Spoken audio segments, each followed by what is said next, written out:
I don't care to set world records. Play games for fun, dude.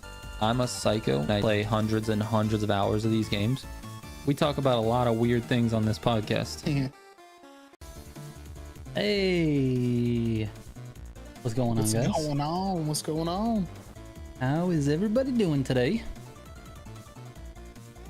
Yeah, thank you everybody for showing up. Thanks SimG for the raid. Yeah, thank you, Simji. Shot his viewers over here. That's nice. Super nice, dude. Yeah, hopefully you had a great stream. Dude's in the hat. That's us, dude. Mm-hmm. Hat is sick. We still have a couple of hats left, by the way. Elliot's on a boat floating in the ocean. Somehow has 4G connection.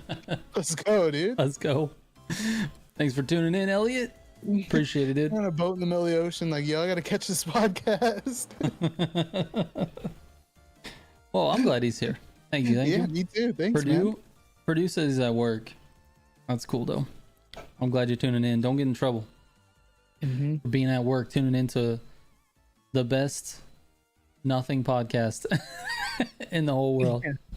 Ayo, let's go, Simji. Thank you so much, dude. I appreciate that. You got the raid and the gifted memberships today. Thank you, man. Rondadon 420 was gifted a membership by Simji. Congrats, dude. You now have some emotes, dude. You can spam some clowns, you know, whatever you want to do. We got lots of emotes. In fact, I think we might have a slot for another one. We need to add that. We need to add that for sure. That's a clown? Well, it's supposed to be a clown, random dude. I don't know. It looks like a clown to me. It's Trigger's face with the clown nose and like clown hair. Exactly. So it's like this one. Exactly. But like this. Right. And then when I see that, I go like this. Because I'm shocked. This is the dumbest podcast. It has to be dumb in the beginning, dude. We don't know what we're doing. We gotta wait till everybody gets in here, bro. We do have 48 viewers though, so we should get to something. Let's get to the cheesecake I just ate. It was amazing. I just want you guys to know plain cheesecake is my favorite. We talked about this a little bit before the podcast. But I'm not a huge fan of like the fruit and all the other things that go on cheesecake, because cheesecake is so good by itself. It doesn't really need any of that stuff for me, but I totally get why people put it on there, you know? Yeah, I agree. It doesn't need it. I enjoy it every once in a while, a little strawberry or something on top, but right. Just regular plain cheesecake. What's the weirdest thing you would put on a cheesecake? Chat would probably say pineapple. I'd probably put pineapple on a cheesecake. Dude, it might be good, actually. I'm a fan of pineapple. Simji said pineapple. They knew it.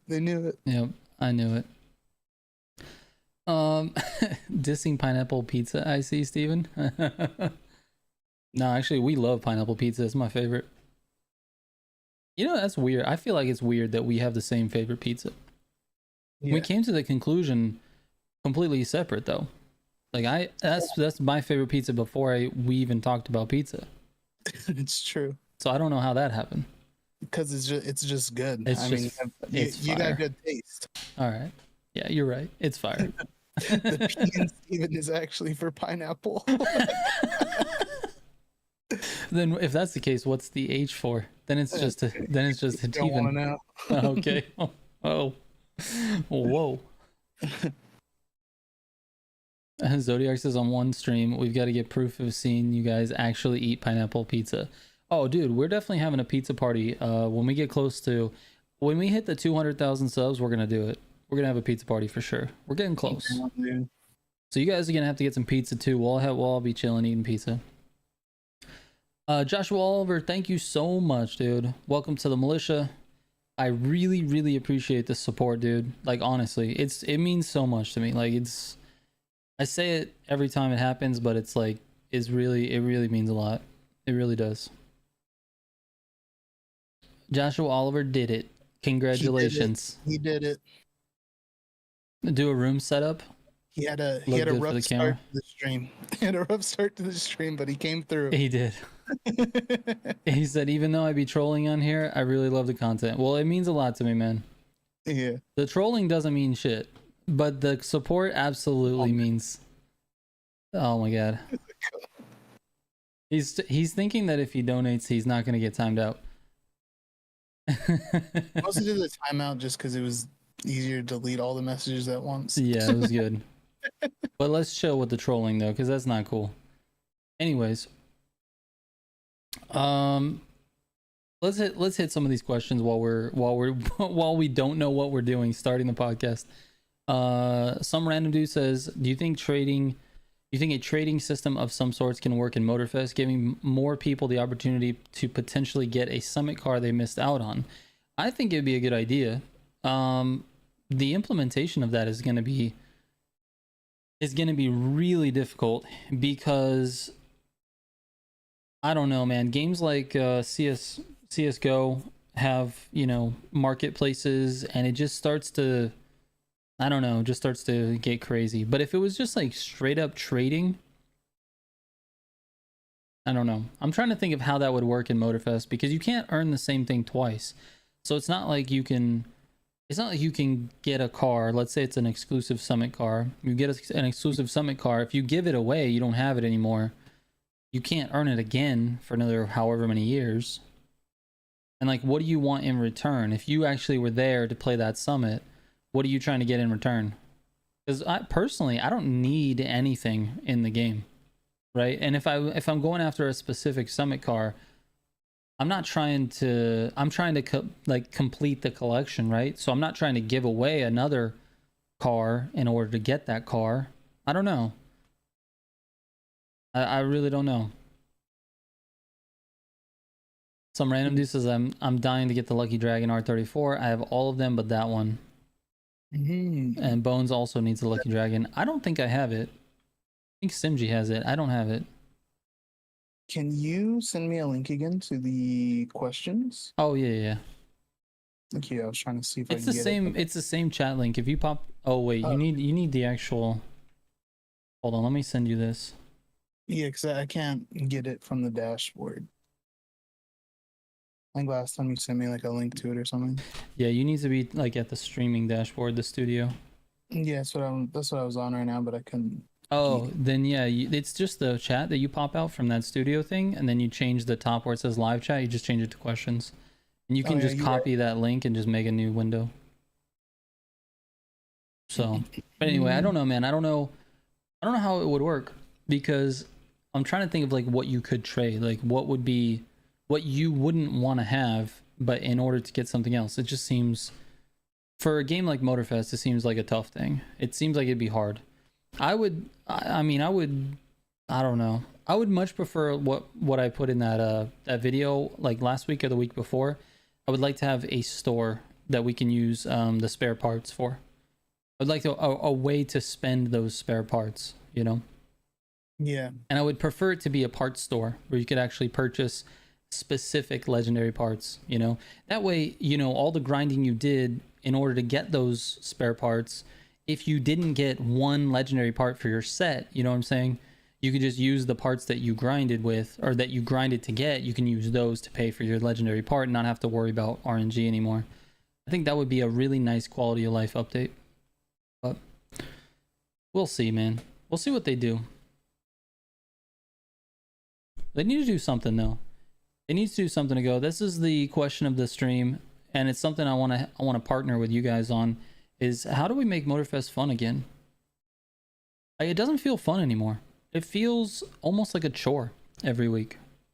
It feels like it's like, okay, we got to log in and do our summits, and that's it. You know, it doesn't feel. Yeah. It just feels a little boring, a little dull, and we need to make it fun again. And I don't think we can. I don't think we can rely on IVT to do that right now. It seems like their content is planned so far out in advance that they're not able to adapt to the fact that people are not really liking the game this month or this season. And the evidence of that is pretty clear. If you go into like the Motorfest community Discord, they posted an update today in the news section that says It's the main stage update. It says, let's jump into one of the craziest months the crew Motorfest ever had, thanks to Chris Forsberg. What makes it crazy, bro? What makes it crazy? The really shitty summit rewards? Like, what? There's nothing in here. Now, obviously, we haven't seen the next 4 weeks of events. We don't know what those are, but like, they're not going to be new events.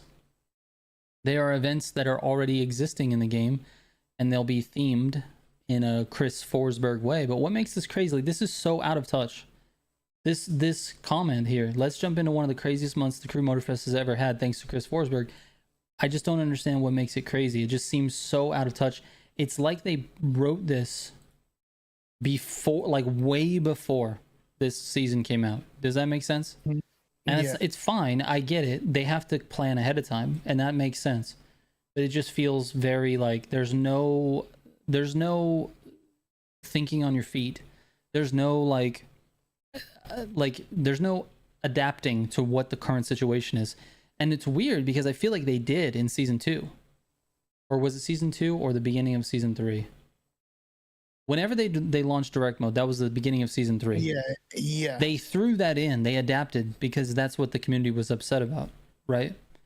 So like, why not do that with regards to content? I don't know. I'm not a dev. I don't know how they make stuff, and I know it takes a lot more probably work than I think it is. But I mean, this is kind of, the writing has kind of been on the wall for a while now. We've been talking about summit rewards since the game came out. I mean, literally since the game came out. And the one time they have a great reward, which is the Black Panther car. You know, obviously that was already planned, and they knew that was going to be a big reward. But the one time we have a good reward, they follow it up with with a big old shit. I don't know what the deal is like with the game either, because there's a lot to do in the game. Correct. You know what I mean? Like there's a ton of playlists. There's all kinds of, each playlist has a million challenges in it. There's all this stuff that you could do, but when I play it, I don't feel like there's anything to do. Yeah. You know what I mean? Yes. Like, you know, it's like, okay, I grand race or it's Tuesday night I do a summit. Yes. I don't know. It's weird. I feel the same way. I wonder if it has anything to do with the lack of social features in the game. Like, you can't like just cruise around with your friends. Your friends disappear. Like, racing together is not really a thing. Not really. I mean, kind of. You could get into a party and then go into a specific playlist, I guess. But just like driving around doing, you know, hooligan things with your friends, like that's not a thing in this game. I think that definitely limits the amount of fun. Like, there's no like central meeting place. There's no place where there's a lot of activity and a lot of other players, and like there's nothing in the game that's forcing you together with other members of the community. There's no hotspots, and so there's nothing. Basically, the grand races are the only hotspot in the game. And it's match made, so you don't really, you get that one little taste of it right before the races. Everybody can kind of get together and drive around. And dude, when you're waiting for monster trucks, everybody's just messing with each other, and that's a stupid thing, but it's actually really fun to be like jumping off the jumps and trying to run over someone with a monster truck and like that. All, it's so stupid, but there's nothing else like that in the game besides that, you know, 20 seconds or whatever it is you get to do it in there. So I think the game just doesn't do much to, I don't know, bring the community together.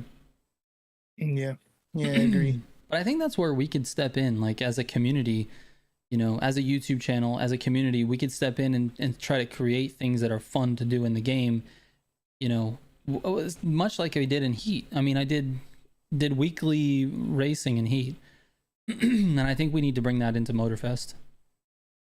Yeah. The only thing is, it's really difficult because there's not a way to get more people in the party. So like, let's say we wanted to do like playlists.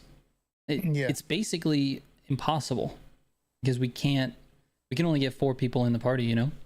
Yeah, and it's not cross-platform. It's literally just PC. So the only thing we can really do is queue into grand races together. Which is fun. Don't get me wrong, it's fun. I have fun playing the grand races before the summit every week. I do. But I think we need to do, I don't know, we need to do more, something a little bit more, something more at stake. So tournaments, you know, prizes, something like that. I don't know. there's got to be something. I'm open to what you guys as the fans want to do. Pike says we need horse racing. Horse racing. Steel City wants ranked. I'm on the bandwagon of ranked. I think we need a ranked mode. So Crane said some kind of weekly challenges, and then Elliot said or daily challenge bonuses. Yeah, that always adds to it too, but it turns into more like a grind for that, though. You know what I mean? Like you get on, and like the one day you're on, you do your daily, and then you do your weeklies, and then you're back to the same thing. Yeah, Need for Speed has that right now. Yeah, it's the same thing. You get on, you finish all your challenges the first time that you play the game, like at the reset of the week or whatever. Yeah. I don't know. I mean, it does give you something to do that is more, not what you would normally do when you get on and play the game. So that's good, I guess. Yeah. Yep. I see some mixture of comments and questions in the questions tab. Make sure you guys save the questions for just questions as opposed to comments. If you're just gonna say, a comment or whatever, just leave it in the regular chat. But if you have a question about something, we'll throw it up in there. Let's look at Joshua Oliver says, what's your hot take on last week's summit? So yeah, I guess he's talking about the Black Panther summit. Oh, the Black Panther summit? Yeah. We talked about it last week. I thought it was fine. I thought the summit was good. Yeah. I thought the events were not terrible. I mean, there was a couple of them that were repeats, but they weren't in like terrible cars. Right. The worst car was the Eclipse, but even that wasn't like terrible. Right. So I don't know. I enjoyed it. I thought it was fun, and we got a sick car out of it. So yeah, we did. Well, anyone who was able to get in the top 10,000 did it. Less than 10% of the players got that car. We had over 113,000 players, something like that. So less than 10% actually own that car now. And granted, I'm kind of a firm believer of people who not really knowing what the summit is.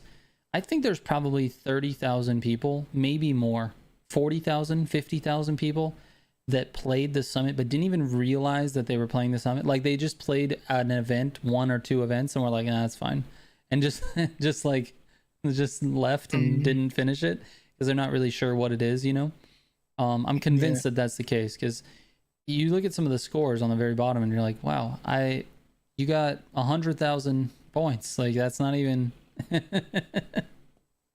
you know what I mean? So I don't know. Yeah, it's like you didn't try. Yeah. I mean, it could just be like people that play super casually and then they don't have the money to buy like the bundle or whatever, Maybe. I did.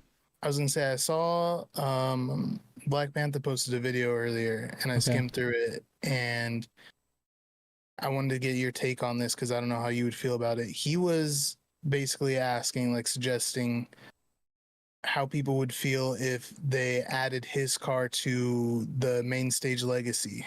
Okay. Because he was saying he wants more people to have it. Of course. He was like, the car's awesome. He goes, and obviously it's my car, paraphrasing basically what he's saying. He's like, it'd be awesome if more people could have it. So he was like, how would you guys feel if they added it to the main stage legacy? Right. What do you think about that?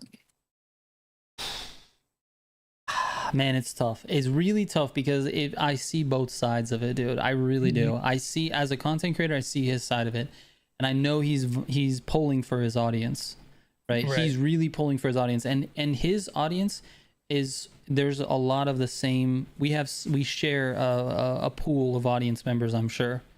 But I think his audience is maybe a slightly more casual. It leans. I'm not gonna say it is, but it leans more casual. Okay. Gotcha. And I think because his audience is obviously bigger than mine, I think he's got a fair number of people that really wanted the car, but didn't have the skills to get it. And I think that in and of itself doesn't really represent his brand that well. Like, he doesn't care for competitiveness at all. He's all about having fun. He wants everyone to have fun. He's taught he likes customization. He likes cooperative PvP, not PvP, cooperative, player versus, PvE type stuff. He's not a competitive guy. And so it really doesn't represent him and his brand that well by having that car be exclusive. So I see that part of it. However, I think if Motorfest was smart, they would have known that in the beginning and made the car a main stage car from the beginning. Yeah. And they didn't. They chose to go with a summit car. And if I'm being really honest, they chose that because they knew that would generate more interest in the summits. Yep. So the thing is, if they start to put out summit cars in the main stage legacy area, if they do that, I feel like it kind of ruins the integrity of the summit competition. Every week there's a competition. There's 10,000 people that get the best reward, and to get the best reward, for the most part, you really have to just play the game and earn the parts, and then not be completely terrible. Like, the parts are almost half the battle, right? So I feel like, man, it's tough. I feel like it's important to keep those summit cars exclusive, but at the same time, I totally understand in this one specific case why he wants it to be available for everybody. Yeah, I totally took I didn't give you an answer. No, but I mean, it works, because I feel like the same way, pretty much. Like, personally, I don't care if that were to happen, because, like, I just don't really care that much, but it completely does void the whole purpose of the competition. Summit. Yes. Yeah, it voids the complete purpose of the summit. There'd be no reason to even try, because it'd be like, oh, well, this will probably just end up in a main stage in a month or so. Right. So it does, and it gets rid of the exclusivity. But yeah, I have no problem with them bringing it back as another summit car. Like, rerunning that summit. If they just reran the summit and let someone else, like, in 1 month's time, they decided to rerun the summit with this one so that people could try to get that car again, I have no problem with that. Because that still is a competition between the people who are left over who don't have the car. So I have no issue with that. But to have it be accessible to everybody, it just doesn't make sense. Why put it in there in the first place? Like, why put it in the most exclusive position? Like, it literally, that's the most exclusive reward that we've had so far. Not because there aren't other platinum rewards, but because it's the most desirable reward we've had. It literally is the most popular car. And it's good. And it's really good. All the other ones that we've gotten so far are trash. They've been trash. They've been trash. This one's actually good. It's actually good. Yeah, it's actually good, which is wild. But I don't know. It's a tough one, man. It's a tough one. It doesn't bother me if someone else has it, to be honest with you. I just think it ruins completely diminishes the point of the summits. So I don't know. It's hard. That's a tough question. That's a very tough question. And as I was rambling, I didn't really listen to anything that anyone was saying in chat. So now I have to reread all this stuff because I didn't read it the first time. Let's see. Bone says summits are all about parts, to be honest. This is what I was saying. Yeah. Having the parts is like the majority of the battle right there. Goliath says, yeah, it defeats the purpose of the summits. Yep. Honestly, after earning the R34, I kind of felt like garbage for using it, knowing most of the fan base probably didn't get the car.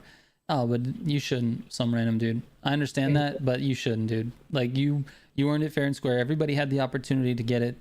Everybody who could play did play, except for the one guy that came into my chat yesterday. I forget what his name is. If you're in chat now, I apologize. But he had a glitch. He was actually hitting me up on Instagram too. He had this problem with the summit. Every single time he loaded into a summit event, it would kick him out to the main menu. He couldn't actually complete the summit. Like, he literally physically couldn't do the summit. That is so bad. And so now he didn't even get the opportunity to get the car. Yeah, that's terrible. And I'm sure he's not the only one. I'm sure there were others like that. It was a game problem for sure. But anyways, Bones said, I think Summit should only let you use green parts. Then what would be the purpose of having parts? Yeah, the parts then just don't have a purpose if that's reason at all for parts then. Yep. I don't know about that one, man. Yep. I do think they could make the summits a little bit deeper though with the parts. They could reward more points for having shittier parts. It's the same thing then. What's the point of the parts? I'm saying, like, let's say okay, so like Rhino for example, one of the top players in the game is always in the top 10 or whatever in the summits. If he just used like green parts, he's probably still gonna score better than me, for example, right?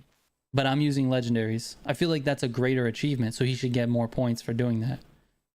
Then it just forces people to like pick and choose. Like the lower skilled players can use the legendaries like to get faster times, but then there's this balance, right? Of like you can use the faster parts or the better parts, but you're not gonna get more points. You're gonna get less points. You get more rewards for using shittier points. I don't know. I had a thing and it's just not working. I'm listening to myself talk. You're saying it, you're realizing. I'm realizing this is a terrible idea, bro. What was I saying? It made sense in my head. Yeah, I agree with Simji. The green parts wouldn't help. They would put more emphasis on the driving and NOS management. Yeah. Yeah, true. Yeah, it's definitely not the parts. But it is. But I think having the parts is half the battle. You know, especially for someone with less skill. If you don't have the parts, it's even worse. Yeah. And Josh Waller says, "Ah, he's cooking." I wasn't, dude. I wasn't cooking. He burned it. It was a terrible, terrible idea. I just burned the idea. It's all right. Only green parts sounds like the fair play event modifier with extra steps. It is. It is. Anyway, the game got so much untapped potential. It's crazy. I agree with you, Slime. I agree. I think they need to start focusing on content, things to do. Stop focusing on cars. It's nice to have cars. Trust me. It's nice. I love when we get a car like this R34 that mixes up the meta. It's very nice. It's a very nice moment in the game. However, it doesn't provide any more hours of entertainment. It doesn't, there's nothing, this car alone is not going to do anything for anyone. People are going to be excited about it for a week. They're going to use it and then that's it.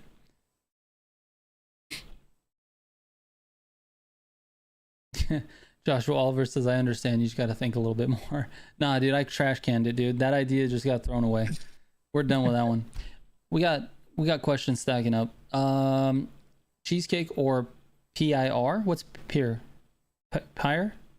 Is it supposed to be pie? Benji says cheesecake or PIR. I'm guessing it's supposed to be pie. Cheesecake or PIR? So cheesecake. Yeah. I hate pie, to be honest with you. You do? I hate pie, bro. It's just not, if someone offers me pie, I'm like, ew. I literally don't like it at all. No type of pie at all? Not one pie, dude. None. You don't like pumpkin pie? None. No. I don't like pumpkin pie. Really? Nope. Apple pie? No. Bro, what? I don't like any of those pie. I don't like any of it. I don't know why. I just don't. I don't like pie at all. It's got to be, it's something with the texture. I'm sure that the flavor is fine. I've tasted all of them before. It's fine. I just don't like I don't know. I just don't like pie. It's weird. All right. It's a weird thing. It confirmed Trigger hates Thanksgiving. Bro, that is so true. I fucking hate Thanksgiving. Thanksgiving sucks. I hate it so bad. We have talked about this. You do. I hate Thanksgiving. It's the worst. It's the worst holiday. It's so the worst food ever.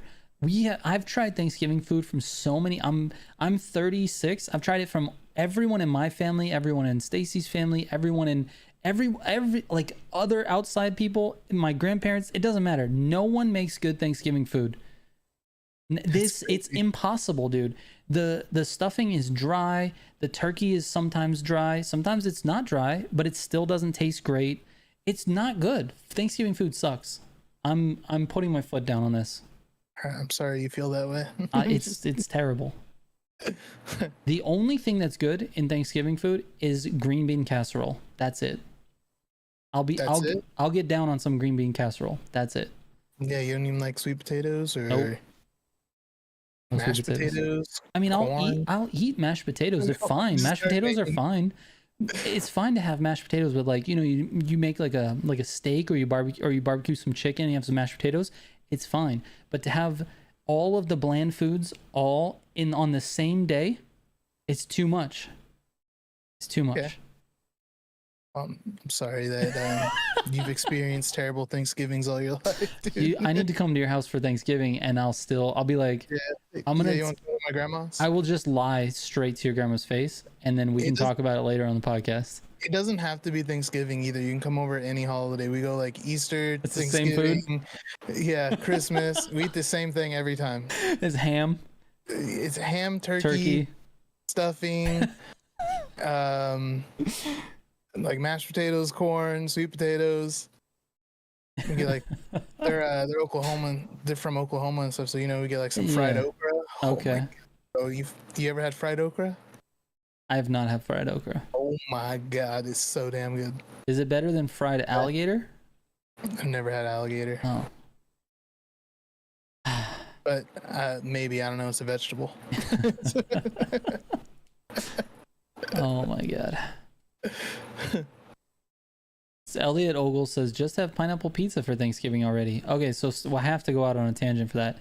I took a picture of my last 2 Thanksgiving foods and sent them to you. Yes, what we do in my house is we make a Thanksgiving pizza. We take a pizza dough. We make all of the Thanksgiving food that I hate, and we pile it on top of a pizza dough, and then drizzle it, you know, with the gravy and whatever else we want to. Well, mostly just gravy and cheese, and we make a pizza out of it, and that is good. That's tolerable because all in one bite. It's very, like, you can eat the plate that is the crust. You know, I don't know, for some reason that's way more tolerable for me. I like our Thanksgiving pizza, but after that it's, dude, just eating turkey and stuffing and big L.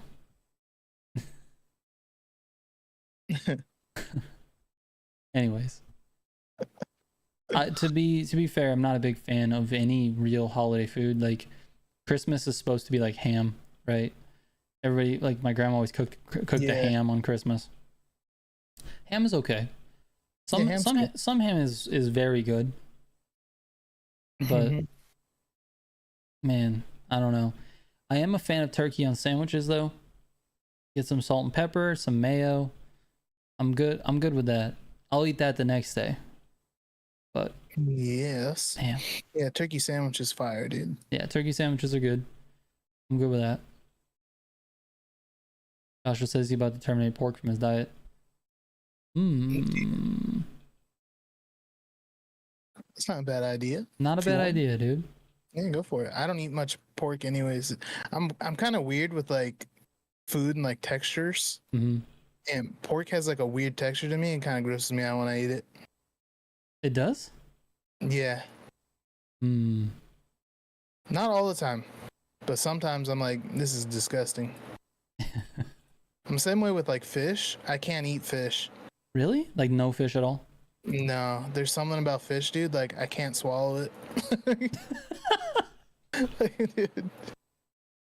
dude, I'll, like, take a bite and, like, it tastes fine. It tastes good, but, dude, like, I just can't get it down. It grosses me out. It's wild. That is wild. You know what is really good? I don't know. I think I've talked about this on the podcast before, so sorry if I'm repeating myself, but octopus is good. But it has to be prepared very, very nicely. Like, it can't be, you can't eat octopus from a restaurant that's charging like $15 a plate. It's not going to work out. It's going to be a terrible experience for you. You got to go to places that are like $30, $40, $50 a plate. Otherwise, it's going to be terrible. But octopus is good. I don't think I've eaten just octopus. I've had, like, fried calamari. Fried calamari is good. Yeah. But I haven't had just, like, octopus. Yeah. There's a question currently I see this one up on the thing. Does Steven eat pineapple while using his bidet? It's a question I can't answer, so. I haven't yet. I've thought about it. I have thought about it. Dude, that's so disgusting. It's the part of bringing the pineapple into the restroom where it's like gets a little weird. I'll tell you why it gets weird. And because when you squirt your ass with a bidet, poop particles have to go everywhere. They are going everywhere. Hopefully no one leaves a toothbrush out in that bathroom, because it's going everywhere, dude. It can't not go everywhere. Think about it. Right. I'm not bringing any food into the bathroom, especially because I know what I do to the toilet. There's no way, dude. Food's not going in the bathroom for me. Yeah. Don't ever bring food in the bathroom. It's not a good idea. So the answer to your question, Simji, is no. No, I do not do that. Thought about it. No.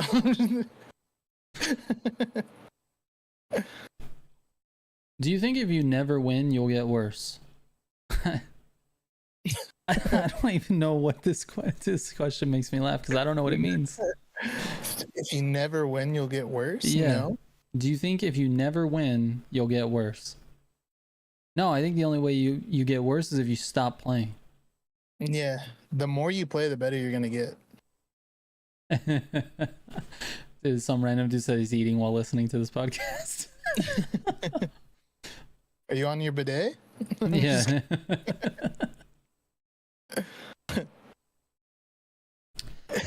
Sorry, Tommy. He said, bro, every time I join the live stream, it's right in the middle of bidet topic. My bad, Tommy. Let's move on to the next one. Sorry. All right, let's remove that. Let's answer this question here. What's you guys' top 3 Need for Speeds of all time? Before Need for Speed Rivals. Man, that's... DS Awesome, I can't even answer that question, bro. I didn't play anything from Underground to Heat. So I can't even answer the question, to be honest. I think I had Hot Pursuit on my PSP. Okay. I don't know if that was before Rivals or not. Yeah, I think it was. I'm not like a big Need for Speed connoisseur or whatever you want to call it. I don't know the history of everything. Right. Yeah, Need for Speed Rivals was after Hot Pursuit, if I'm not mistaken. Mm-hmm. Yeah, I said it before, but yeah, I like shooting games, like first-person shooters and just shooting games in general have always been like my main game. Even still, like I prefer to play that, but I enjoy racing games and I play them a lot for fun, especially now doing the channel and stuff. I play them a lot more. Yeah.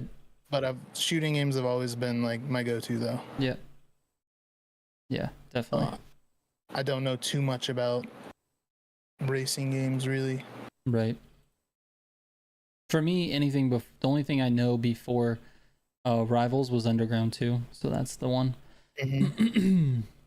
There's probably been a ton that I've played, but it's just one of those things where it's like I wanted to play a racing game, so I either bought one or downloaded it and played it for a little bit, but I have no idea. Yeah. Do you think Motorfest is dying or will be completely dead in a year or so because of lack of content in the game? Let you go first. I don't think it's gonna die. I don't think Motorfest is gonna die. But I do think it's losing player base every week. You know what I mean? Mm-hmm. Like, it's whittling down as time goes on, and I don't know, they got to do something. They got to do something big, bring people back into it, make a big change in the game. But I don't see it like dying, because there's so many people that just love to race competitively in it, like the grand racing in general. There's so many people that just love doing that. I mean, look at freaking Predaking, dude. I know. Yeah, doesn't even make content or anything, and he's just like all day, every day. Yes. Just out here. Like, there's people like that. What does he have? 3,000 wins or something like that? How many wins does Predaking have, Simji? I have no idea. If you're in chat. Anyway, no, I I agree. I don't think it'll die.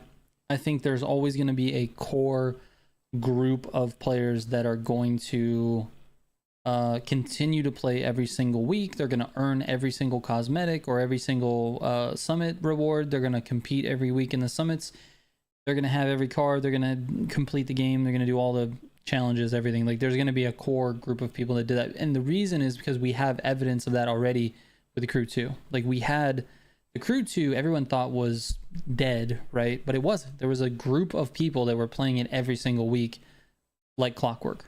Yeah, like look at the outrage of people that want an offline patch for the Crew 1. Exactly. Like, what? There's like, people what? playing the Crew 1. Yeah, there's still people playing that apparently. Yeah. So I don't think it's gonna die. I think as long as IVT has plans to continue updating it, which season 4 I think will be really telling. Season 4 is going to tell us whether or not they're going to go forward and make content for this game for years to come, or if they're just planning on doing, you know, another 6 months to a year. I don't really know, but I think it has a good platform. I think it's a very good starting point for the game, and as long as they continue to give it the treatment that the Crew 2 got, which is regular content updates, regular summits and rewards, and as long as they give it that treatment, it'll be fine. It's just not going to be the masses that played at the beginning of the game. Like, there was so much hype behind the game that 3,000 wins, dude. 3,346 wins, 3,800 participations. That is insane, wow, dude. He's only lost 500 races out of almost 4,000. It's crazy, bro. It's crazy. Anyways, the point is, I just don't think it's gonna die as long as they keep adding stuff to it. There will always be a small player base. It just won't be like what it was when it came out.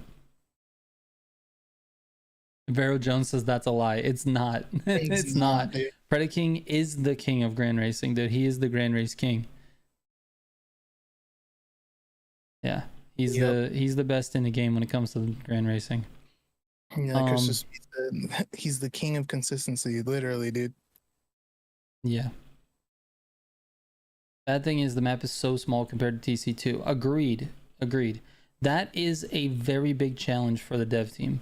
So with the Crew 2, they continue to add content to it, but they had this really big canvas to work with. Like, they could paint over here in like where Las Vegas was, or they could, you know, put some new events out in Utah, or they could put some events in New York, and they could put some events in the mountains, and they could do things like, there was so much room to work with that game. There was so much they could do with it because the map was so big that they continued to add things to the game, and it felt fresh every time there was something new. So, and this map is so small that even if they kept adding playlists, like, where are these races gonna go? Mm-hmm. Where are we putting them? This is true. Yeah, I don't know. They need to do something. I mean, I would like that, Gunner. If they gave us a way to get back to the US map, I would love it. I'm on board for that. Yeah, that'd be cool. Or just, like, you know, the 2 islands that are nearby is fine too. Just something more than what we've already got. But I would not anticipate a map expansion until after the year is over. When we start year 2, you might see something like that. Mm-hmm.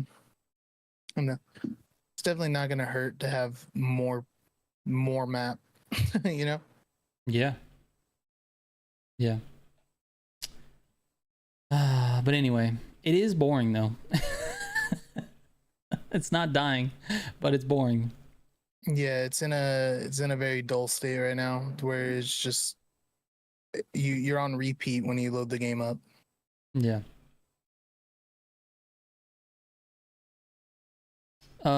This is kind of an easy one. Is the Grand Races is the starting positions random, or does he have to do something? It's completely random, Death Star. Completely random. And let's see. I'm trying to work through these because we've got quite a few in here. Out of curiosity, what level are you currently in Unbound? Unknown. I am currently. God, what level am I? 84? No, the speed pass was 75. Wait, 80 something, I think. I haven't logged in a while. It's been a while. I'm gonna start playing Unbound again for sure. So to be honest with you, Unknown, I do not know. Yeah, I think I was like 50 something. How long do you think it's gonna take previous Summit cars to start returning? I have no idea. We're still waiting on Crew 2 cars to be in the game, so This is true. probably a while. Yeah, I would say not until they get all the Crew 2 cars in the game.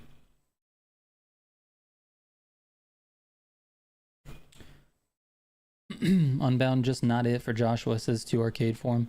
And congrats to Dory for hitting max level on Unbound. 200 with the gold badge is actually impressive. That is impressive, dude. And PT Racer at 150. That's a grind. That is a grind.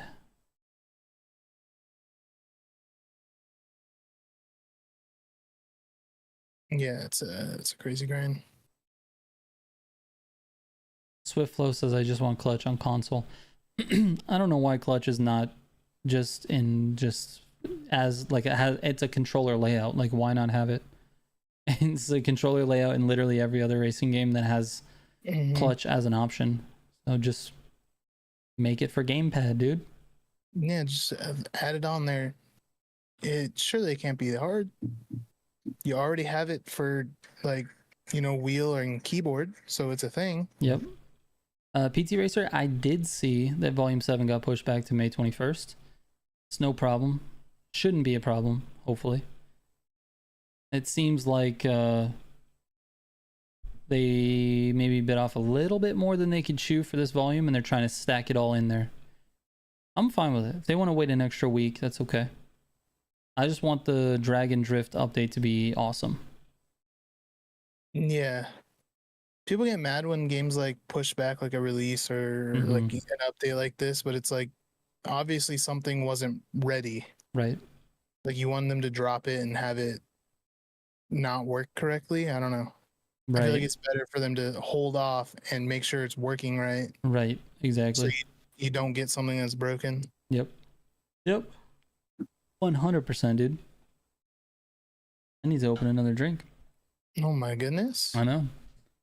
1 second.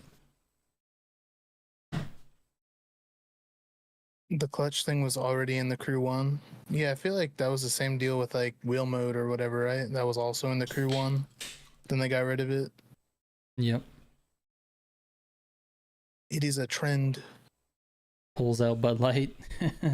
Just because I'm from Texas doesn't mean I drink Bud Light, dude. I mean, I have drinking a lot of Bud Light in my life, though. See you later, Christo Speed. Thanks for stopping by. Appreciate it. See you, Christo. Thanks, man.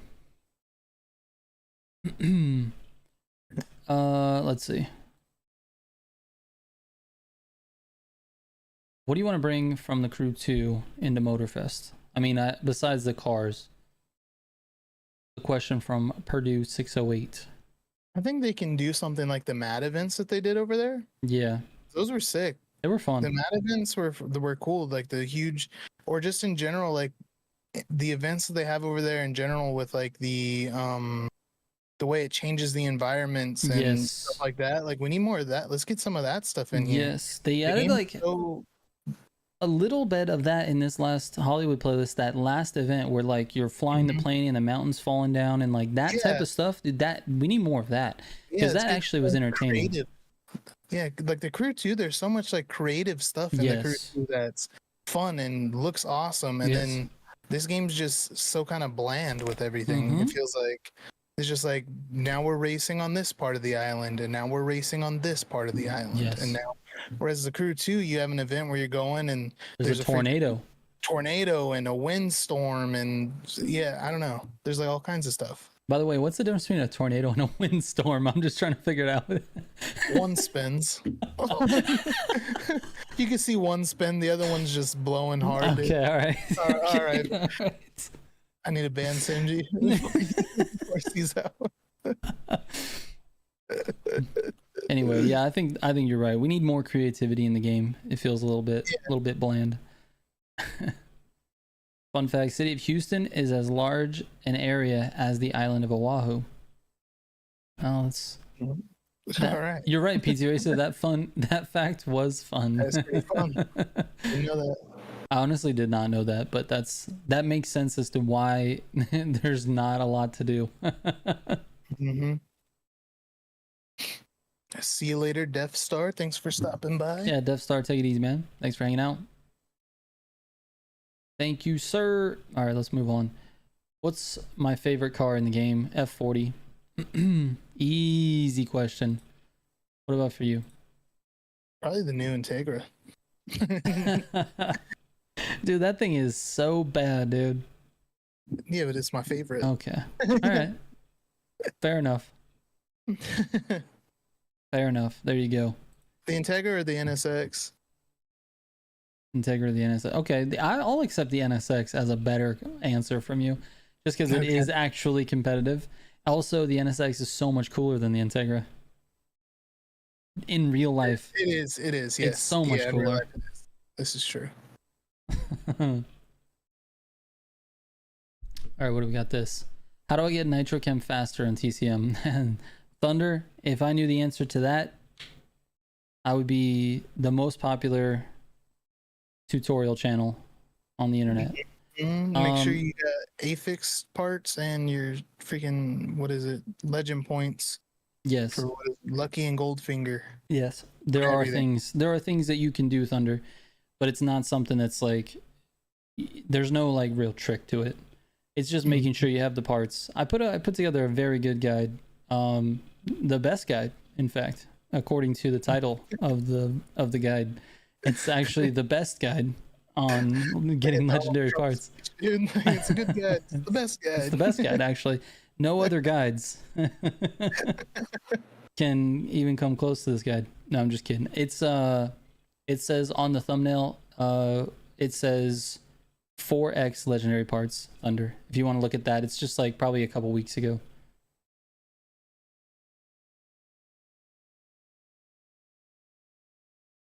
If I knew the answer, Ubisoft executives would come after me. For sure. Would be great to see an LFA added to the game, says Gunner. Sure. I'm good with literally any car they want to add to the game. I'm good with it. And LFA would be cool, for sure. Yeah, an LFA would be sick. Slime says they should add a boat section to the Grand Race. I'm down with that as well, just to mix things up, dude. It's going to be chaos. But to mix things up, 100%. Add it, dude. How many people are not interested in this month's summit, says Steel City? Probably a lot. A lot. Literally based off the rewards. The rewards are terrible. They're so bad. They're so bad. Yeah. Like, what's this week? It's like an off-road tire or something? Or a drift tire? Yeah, there's like it's a drift tire. I think this week's like a regular tire with like an orange stripe on it. Next week's like an off-road tire with like an orange stripe on it or something. Something like that. Yeah. It's like, dude. It's terrible. Yeah, this really makes me want to actually play this game. Exactly. Need to get me this tire. Elliot Ogle says, what if you could choose your summit reward? So Elliot, do you mean from a predetermined list of things? Or do you mean like any car in the game? Because I have an idea that just popped into my head. I like this idea of a store. But what if there was a Summit store? What if all of the Summit cars that appeared ever were in this catalog, and you either have to get platinum on the week that it was that it was there, or you have to get 3 platinums and you get 3 platinum points, and you can use your platinum points to purchase a platinum car. So for example, Black Panther Summit, Black Panther R34, you missed out on it. He said yes, he's cooking again. Black Panther R34, you missed out on it, but you happen to get platinum in 3 summits after that, and you've collected 3 platinum points, and then you exchange those for the R34. Yeah, that can be interesting. I think the right number is 3. I don't know why, but it has to be more than 1, because then what's the point of having exclusive rewards on exclusive times? Make sense? Mm-hmm. IVT is begging people to go play Need for Speed this month. Agreed. Some random. Are you currently mewing right now, Steven? I don't know. I have no idea what that means, dude. I hope not. Gunner says collect points for Summit Store via Summits. Yeah, decent idea. I like that. Thank you. Let Trigger be the dev for the game. Thank you, Bones. That's what I'm talking about, dude. We'd have all kinds of crazy stuff.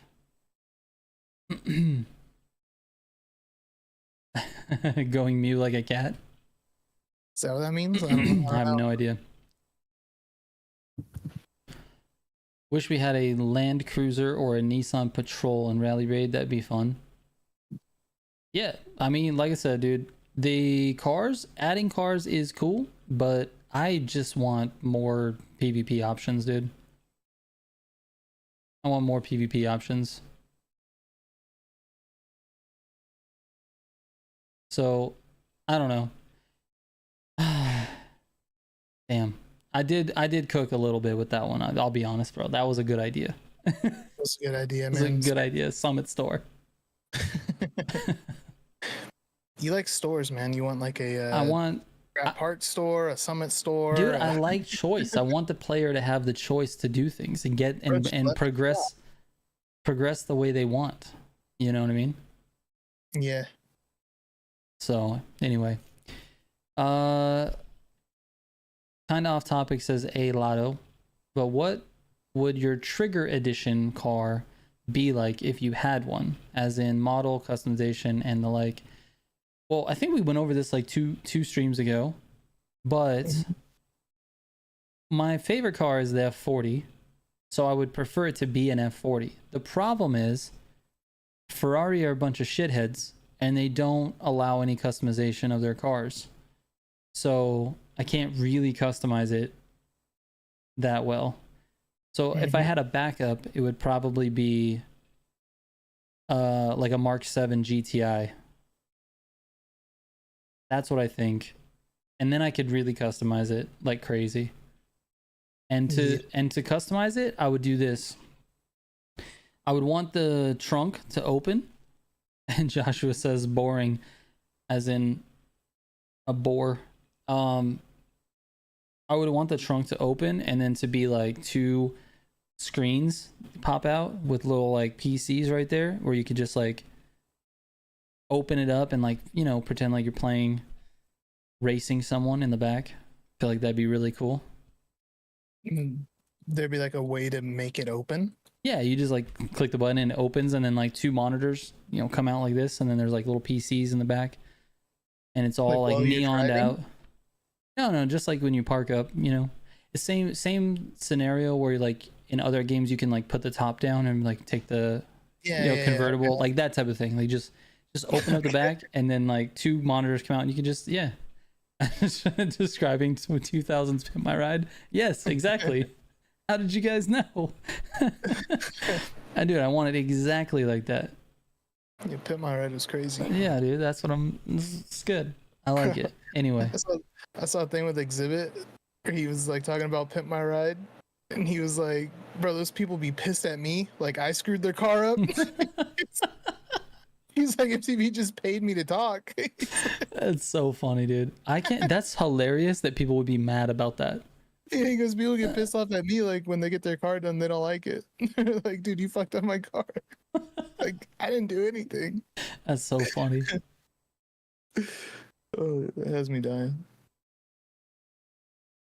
Some random dudes like, do we think Do you think we should get more cars similar to the Z28 Hoonigan edition? I love the idea of taking Street 1 cars and putting them in Street 2. I don't know. It's that car, some random dude, is one of the worst cars in the game. It's just so difficult to drive. It doesn't do anything well. So I don't know about just like that, but like I like the idea of like modifying a Street 1 car to make it look and act like a Street 2 car. I like that idea. Mm-hmm. We need a special edition Integra that is actually good. Can we get that, please? That'd be nice. That would be nice. Sweet. That'd be sweet. Give it the acceleration and NOS that it's missing. Oh, dude, it just eats NOS. You press the button and nothing happens. It's literal cosmetic NOS. It's like, this looks awesome. Integra Bidet Edition. Yep, exactly. Special edition 09 ZR1. Okay. There's a lot of love for muscle cars, and I have none. Well, I don't have none. I have appreciation for them, but it's not something I really like that much. I'd much prefer some JDM stuff or Euro. Actually, I like European cars a little bit more. Anyways.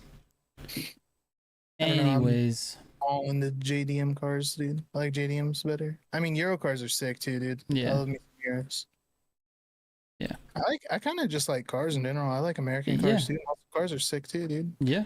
I think it's funny. An American car is actually the only like car that I haven't owned. I've had JDM and Euro.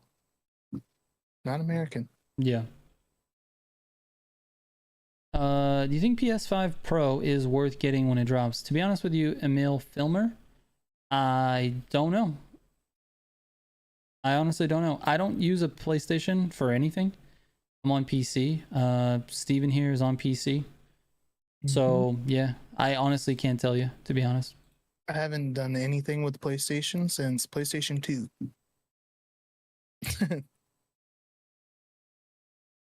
Let's see. Shane Baker's got a question about his livery channel. So he's making a livery channel on YouTube, it looks like. Should he make an upload schedule or upload as I make deliveries? For that, Shane, I think just upload it when you make them. I wouldn't worry about scheduling. Scheduling is not liveries are not something that someone is going to be like, I need to make sure that I'm there for when the livery video drops. You know what I mean? I think it's going to be more, catch it when you see it on your subscription feed, then take a look at it. That's kind of I don't think you need a schedule. Just upload it when you have it done. We're working through these, dude. We have like 1, 2, 3, maybe like 6 more to go.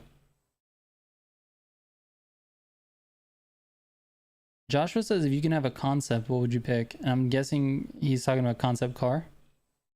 I don't know.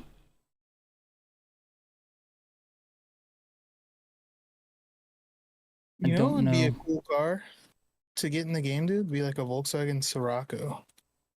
That'd be a like cool car. Scirocco R, like in Street 2. That'd be insane. That would be cool. I love the Scirocco. They're weird. They're like kind of ugly, but they're so sick. Yes. I don't know. I love them. We don't have them in America. Yep. Yeah, you're lucky if you find them here. Like, they're definitely a rare breed. Rhino the Raccoon. I don't even think you can get them here. Yeah. Rhino the Raccoon, what's going on, man? Yeah, I think they're too new to import. Yeah. Hey, what's up, Rhino? What do you like more, boats or planes? What do you like more, boats or planes? Jesus. I don't know, maybe... that's tough. Because they both kind of suck. Yeah. I'm going to say well, no, because the plane event's boats. I'm going boats. Yeah. I was going to say planes, but then I remembered the summit where we had the plane races and how just boring and like you're basically AFK, like not doing anything for the whole thing. It's so bad, dude. Yeah, you're just holding right trigger. Yes. Yeah. I mean, boats are fairly similar, but I think maybe just slightly more because of the NOS usage. I don't know. Yeah. Yeah. Some random dude's like getting kicked in the nuts or getting kicked in the chest. For those two, I'd pick chest. I've been hit in the nuts too many times. I know you weren't asking, but if I had a choice, it would be chest. I think this question's a real quick one for me to answer by Dory. It says, talking about Unbound, when Volume 7 drops, what 3 cars do you want to see? And Dory, I would love to answer this question, but I've already seen which cars are coming, so I can't tell you. I can't say anything. Who else? PlayStation will have Forza, says Pike. If Motorfest continues this fast, boring method of what's new, do you think it will make the Crew Motorfest lose a lot of players? If Forza comes to PlayStation, Motorfest 100% will lose players. Because it will be a completely new experience for PlayStation players. And they have been missing out on Forza, and it's such a big name. Is Forza going to PlayStation? I don't know, but because I just saw yesterday that Sea of Thieves just went to PlayStation. Oh, really? Yeah. They just had I guess it was the season 12 update, and it released on PlayStation also. Which is interesting. That's really interesting. Mm-hmm.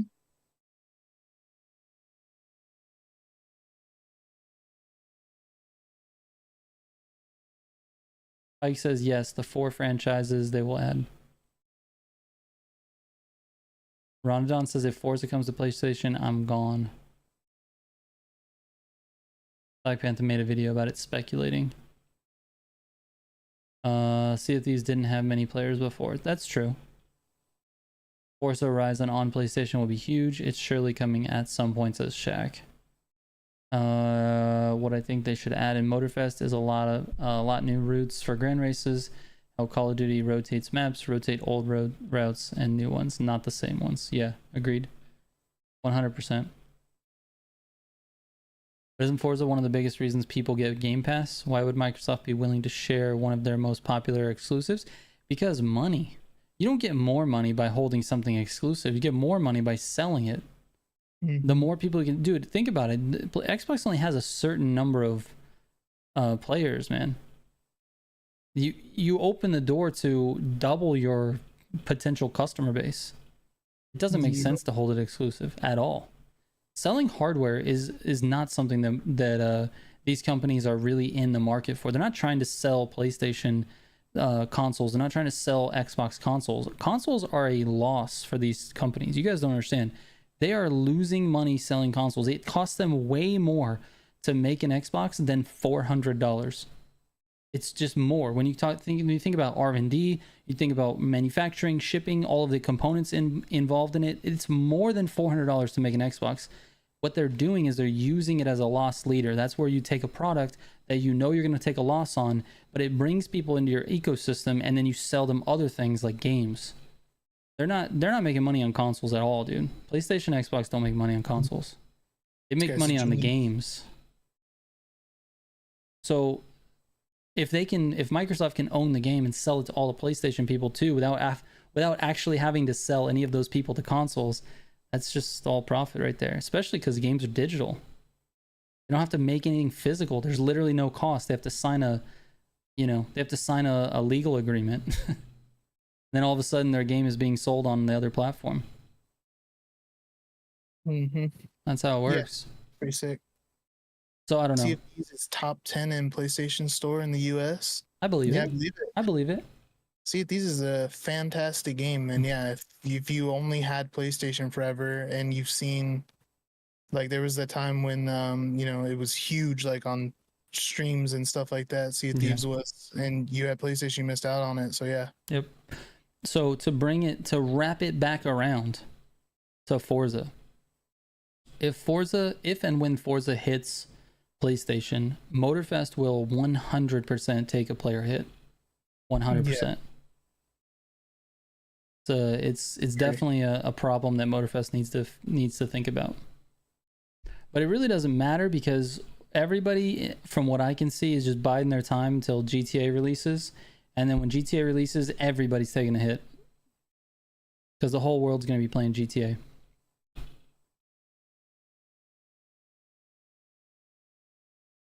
Swift Flow says I should be thankful with the fact that I spent 550 euros on my PS5. Yeah, I guess so.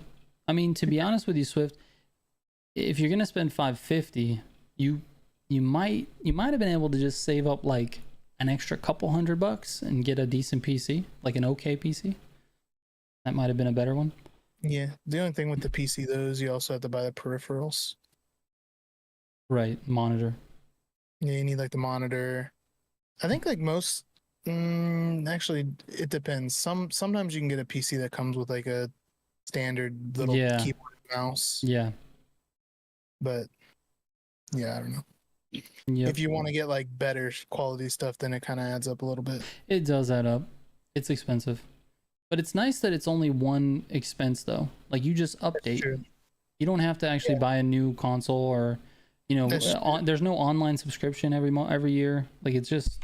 And a keyboard and mouse, dude. Like these things outlive a controller like tenfold, dude. Like it's wild. Over. It's wild, dude. The bro. controller does not last at all. No. Dude. The keyboard and mouse lasts forever. No, dude. Controllers are 60 days and then they're gone. So, yeah. So yeah. A little investment. But a good comment / question, Pike. I appreciate it. Trigger, when do you think you're going to stream Need for Speed game, either Unbound or Heat? Actually, Dory, soon, because we got a little message today that they were delaying it. My guess is that we're probably close to some sort of teaser or announcement or something. And so with a month to go in this last season, I need to start getting more Need for Speed content out there. So I need to start playing the game a little bit more. And so yeah, I'll need to stream it soon. Do you think Motorfest should have been an expansion to TC2? It's kind of a tough question, right? Yeah, I don't know for sure, but I remember when it came out, people were saying it was supposed to be, right? Like originally. Yeah. Mm-hmm. I don't know 100%, but I remember seeing comments and stuff saying it was originally supposed to be the Crew 2 expansion. Yeah. And it completely feels that way. It honestly does. It feels that way with the way the importing cars in and out or whatever. It feels like that. Yep. Surf Rock has no love for Motorfest in the chat, dude. Or Ubisoft for that matter.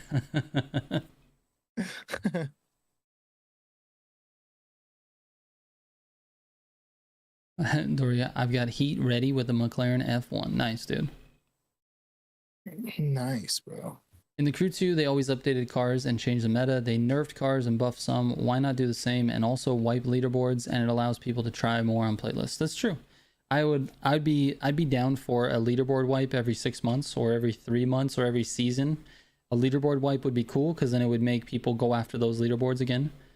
And it freshens things up. I think each season there's an introduction of new cars that changes things. So, you know, a nice wipe of the leaderboards would be nice, especially the I guess the XP leaderboards aren't supposed to be wiped for a year, right? There's like 12 stars in the main area, so can't wipe those, but it would be nice to see those wiped as well. Yeah, I mean the XP one's just a joke anyways. Every time it does get reset, it's just instantly it's the same like top however many people every time. Yep. And on cue, Simji, XP leaderboard's a joke anyway. Yep. It's unfortunate that it's a joke because it could have been a competition between some actual real dedicated people, but now it's just what do you call them, macro people. You should get oh dude, this is a good idea. They should have a leaderboard where you gain some sort of XP or whatever for grand races and just have like a grand race like leaderboard every month. Yeah. You know what I mean? Like for your placement in the grand race determines how many points or whatever you get. Yeah. And that'd be sick, dude. That would be sick. That would be really cool. So ranked. No. Ranked is more like skill-based MMR, putting you together, you racing in your rank. This is, I mean, technically it would be ranking you, but it wouldn't be like ranked mode. It'd just be like a leaderboard.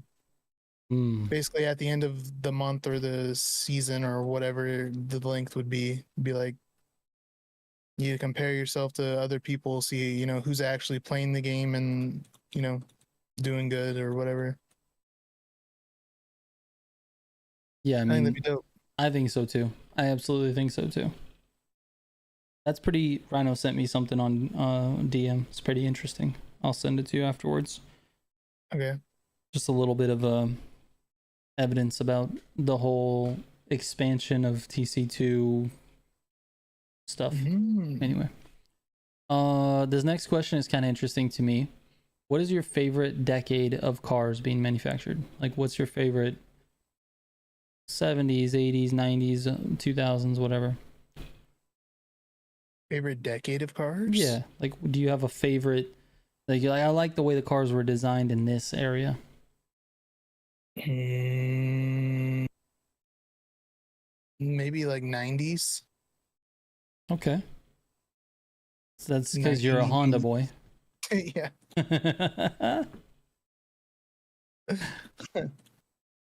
So PT Racer says TTV says he's doing drag races macro.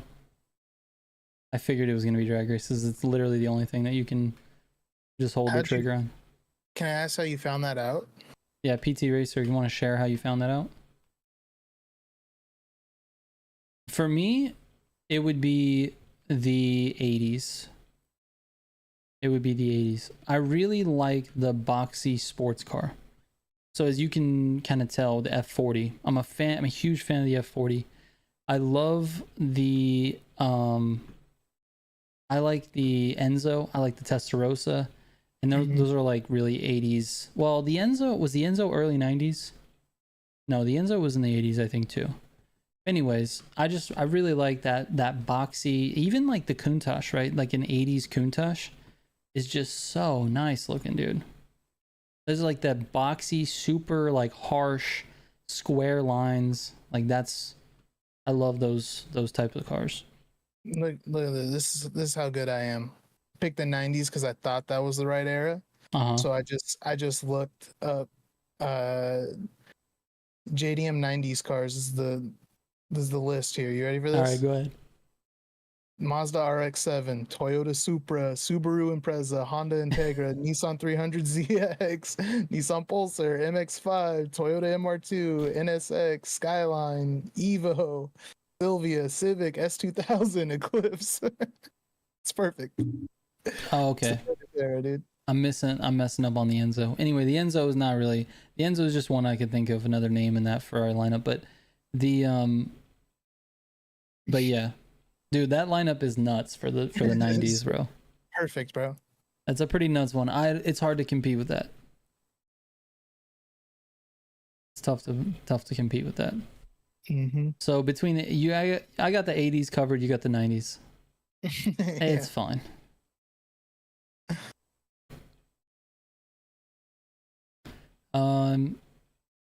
Oh, here's an easy one. YZNDS says, how can we get the same liveries you put on your cars? So YZN, the way you get them on there is by looking in the community section. The ones that I have are made by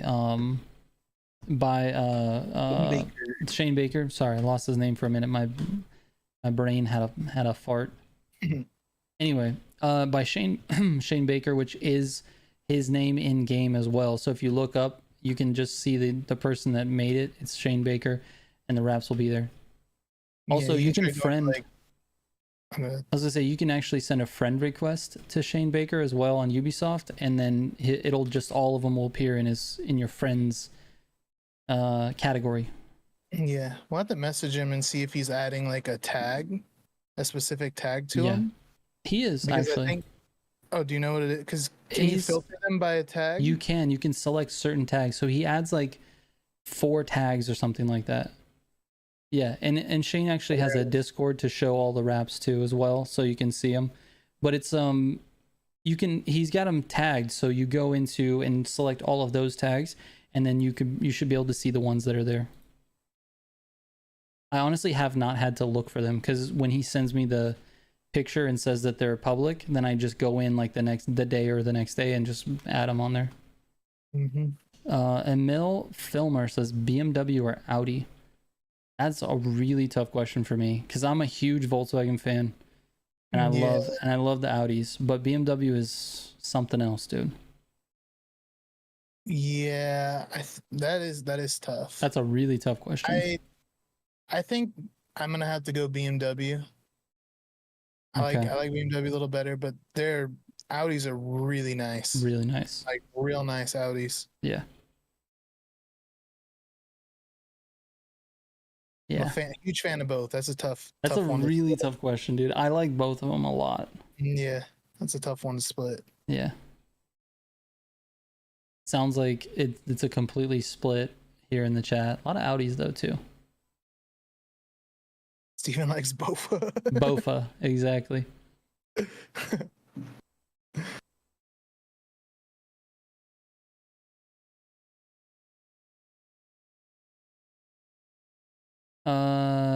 This is kind of an interesting one. Do you have any favorite fictional made-up cars made by a company that only exists in the game or in the movie? I'm trying to think of. I know it's a tough one. You have to really think about it. Yeah, I like the Batmobile. I think it's pretty sweet. Why did I not expect that, dude? That caught me off guard. Yo, the Batmobile's dope. Batmobile is sick, dude. Batmobile for the win, dude. I mean, it has a jet engine in the back of it, or whatever.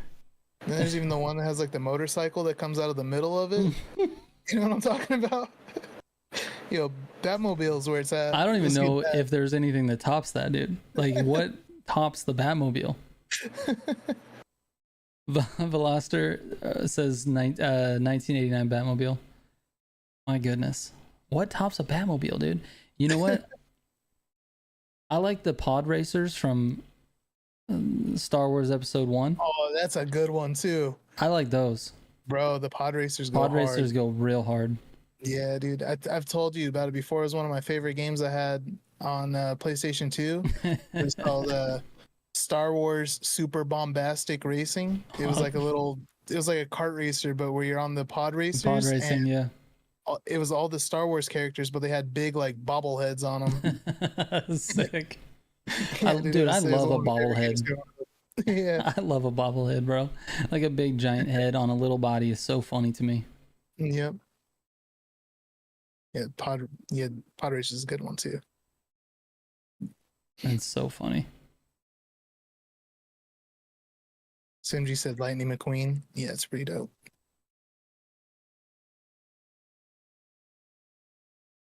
Oh, this is kind of interesting. PT Racer says that TTV made a video for 7 hours of scene 4 trying to act like he's farming XP legit.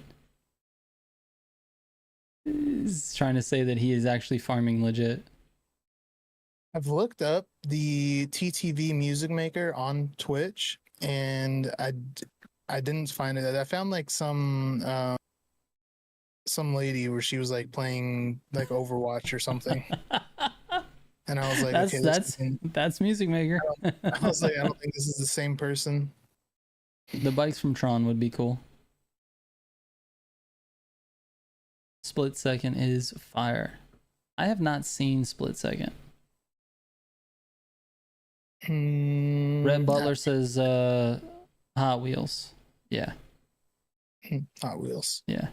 You got a variety there. That's pretty good. Yeah.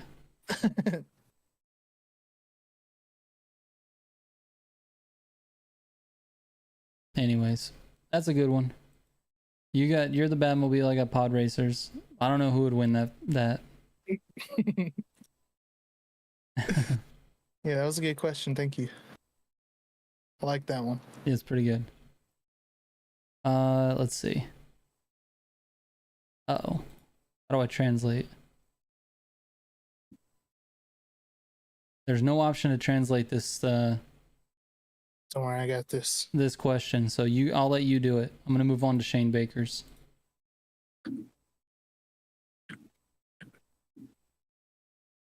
He says, I think you said you wanted to be a game developer. What kind of game would you develop?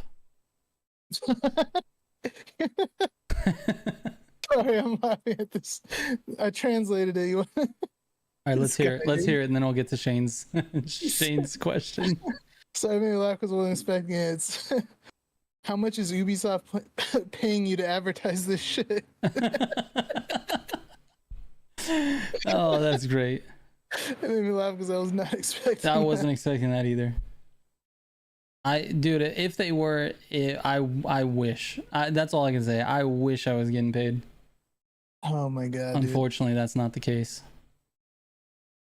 I don't know what makes you think we're paid to, or him at least is paid to advertise it. We really haven't been talking too highly of it this stream. No, definitely not. Trigger, you should totally do an educational game for kids. I've thought about that, actually. I've thought about that.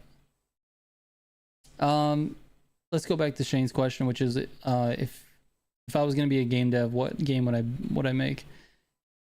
And to be honest with you, a future goal of mine is to actually make a racing game. I do want to make a racing game.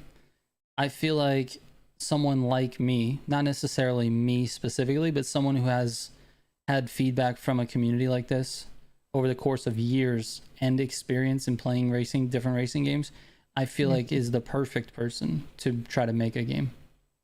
So that is a future goal of mine, is to actually make a racing game.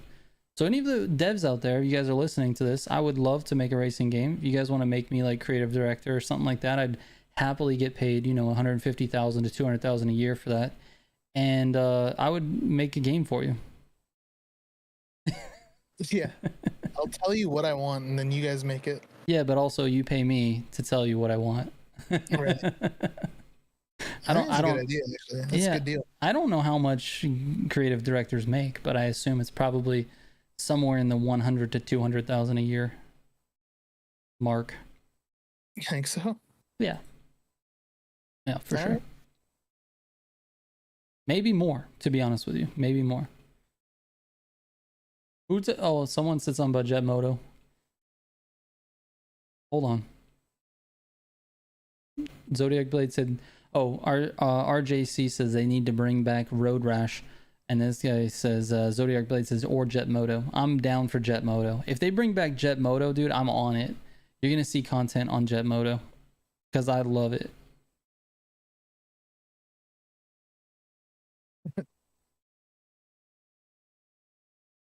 And also, Shane Baker, that's kind of an interesting idea. Using Google Earth to make a real world map. That's kind of neat. Yeah, it's pretty cool. We need a game like Tokyo Extreme Racer, if anyone remembers that. I don't remember that at all. I do not remember Tokyo Extreme Racer.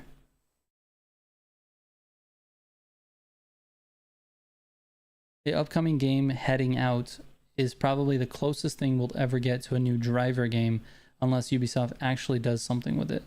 I haven't seen that at all. I'll have to check that out. Yeah. Heading out. I haven't seen anything on it. Let me put it over here so I don't forget about it. Wouldn't mind a revival of something like Vigilante 8. Dude, I feel like I played Vigilante 8. I just don't remember what it is.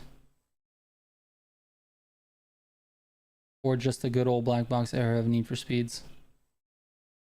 I have a question for everyone who's like a fan of the black box era Need for Speeds. Was it black box that was making good Need for Speeds, or did they just hit on a cultural phenomenon when it came to street car culture?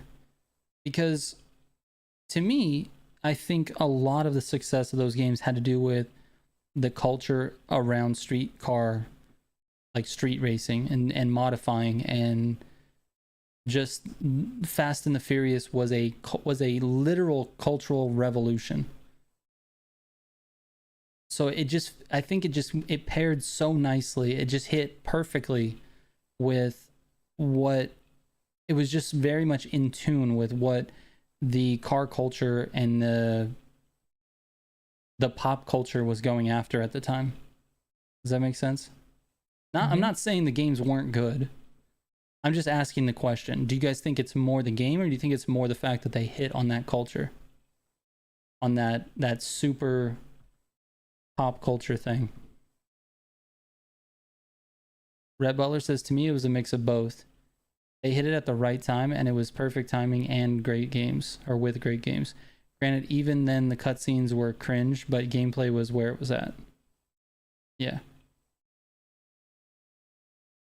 And Anjo says, it's just on time when Rice was a thing. A Lotto, a bit of both. For games like Underground, definitely Most Wanted, not so much. Bones JD said, also devs didn't need licenses like they do now. Oh, they definitely did. Yeah, they definitely did. All those licenses that they had. The reason you can't buy old games like that in new stores is because the licenses have expired.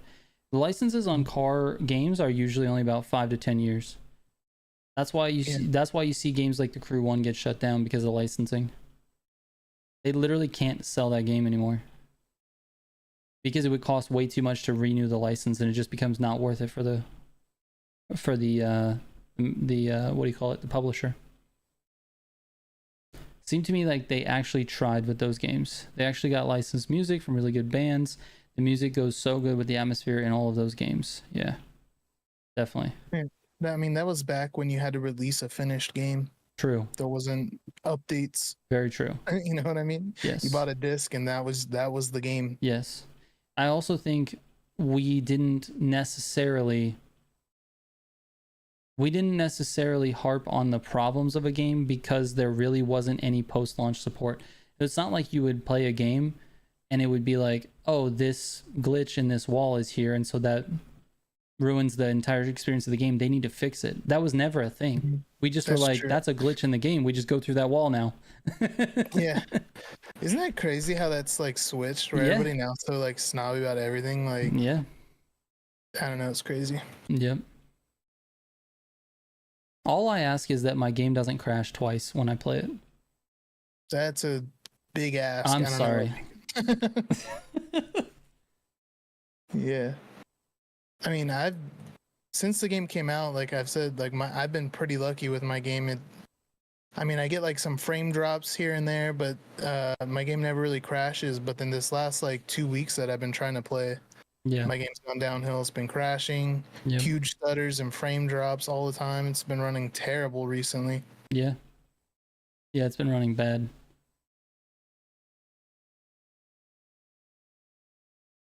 Krillin says Ubisoft needs to pull their pants up. I don't know why the pants are down in this situation. They need to straighten up and start finishing one game before making another. Everything they make lack a few big layers of polish. That's a fair point. Except for what Ubisoft game did really well over the last few, like Rainbow Six. Like Siege. Siege has been really steady for years. So, but other than that, you know, recently got another like huge boom with that streamer. What's his name? Jinxie. Yeah. Yeah, he like blew up huge, and the game got like another whole like rejuvenation. Yeah. They brought in that guy alone like rejuvenated that game. I think if it has even died or something, like I don't know too much about it. I just know it's been out forever. So I feel like it probably has fell off a little bit. Sure. But since his explosion, I mean, now you see like he's out here playing the games with like Tim the Tap Man or Kai Cenat, like all these huge people. So like, yeah, I feel like that's pretty sick to be like the guy that did that, though, you know? Yeah. Blew up playing a game that's not too popular anymore, and completely making it like another whatever you want to call it. Yeah. Like mainstream. Yeah, exactly. Brought it back to like mainstream. Yeah. Mr. Cross, a real quick one for you. I've got a video that we just finished, and it's going to go live. What's today? Wednesday? It's going to go up on Saturday. because I have other videos ahead of it, but it's going to go up on Saturday that tells you how to get Explorer timeline or Explorer XP. I know this is going to be a thing this week because we are in a new month. So we made a video explaining it. You can get your Explorer timeline from 1 to 4. You can max it out in like 35 minutes. It's not super hard. So we have a video for you on Saturday. So just keep an eye out for that one. And Rhett Butler says one more thing. Wait, Rhett Butler said something earlier that I was gonna...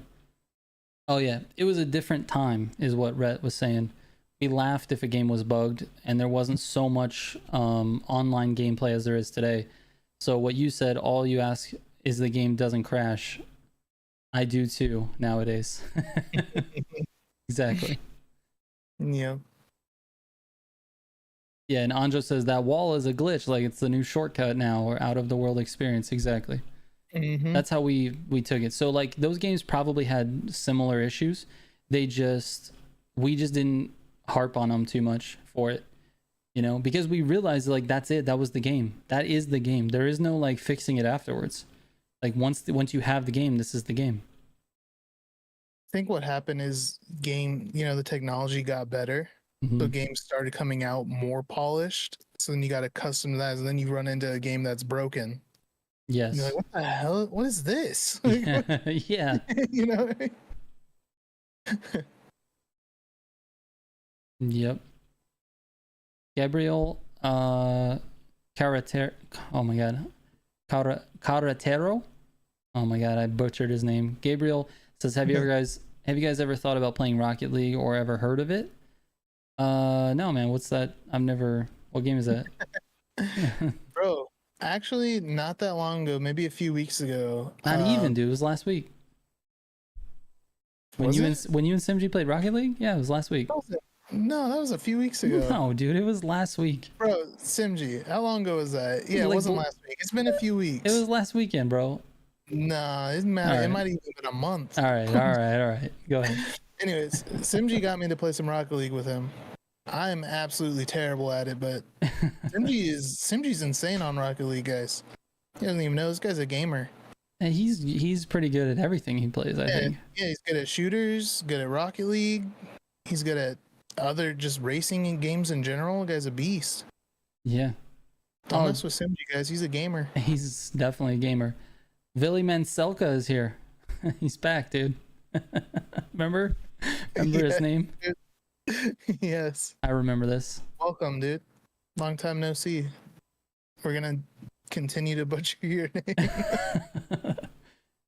Gabriel, yes, man. I've played Rocket League. It's just not my type of game, to be honest with you.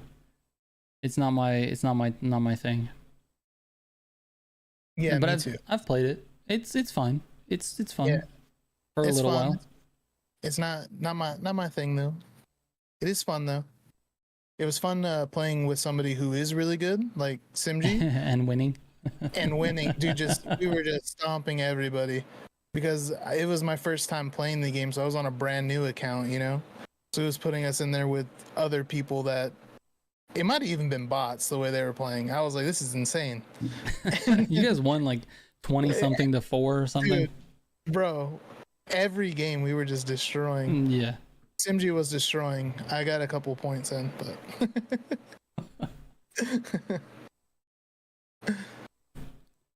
best way to get street tier 1 legendary parts, trying to get nitro chemist. So the fastest way is going to be probably Kiss Me Combi.